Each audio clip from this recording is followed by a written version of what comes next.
Classical Hindu sacred art follows a strict mathematical tradition. For thousands of years, sculptors have used precise scriptural proportions to create anatomically perfect deities, representing a flawless cosmic order through expertly carved stone and marble. Lord Jagannath is a complete departure from these rules. His form is abstract and wooden.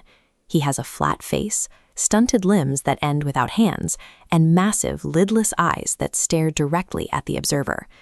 This raises a question for historians and theologians alike.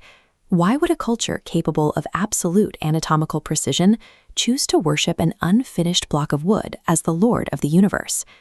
The explanation begins with the departure of Lord Krishna from the world.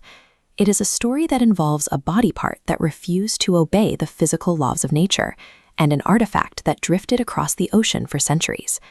Jagannath's abstract form is a visual record of an ancient compromise. It represents a specific moment in history when forest tribes and royal powers had to combine their efforts to move a single sacred object, creating a union that still defines the temple's rituals today. After the Mahabharata war, Krishna retreated to a forest to meditate. There, a hunter named Jara mistook Krishna's foot for a deer and fired a fatal arrow. This act completed a long cycle of karma, as Jara was the reincarnation of a king Krishna had encountered in a previous life.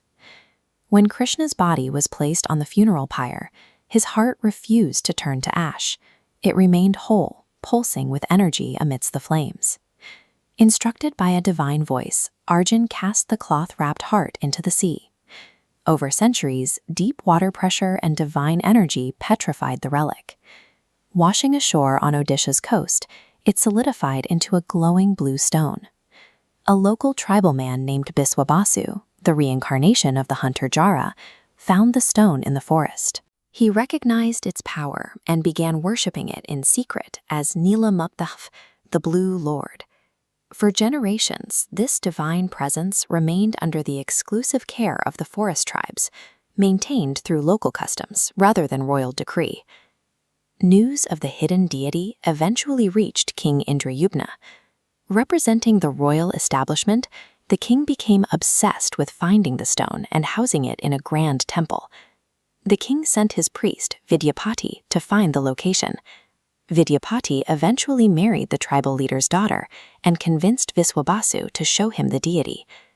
Though he was blindfolded during the trek, the priest secretly dropped mustard seeds along the path. Once the seeds bloomed into yellow flowers, he was able to lead the king's forces back to the cave.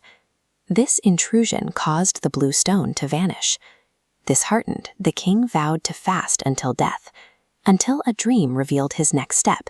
He was to find a sacred log on the shore marked with divine symbols.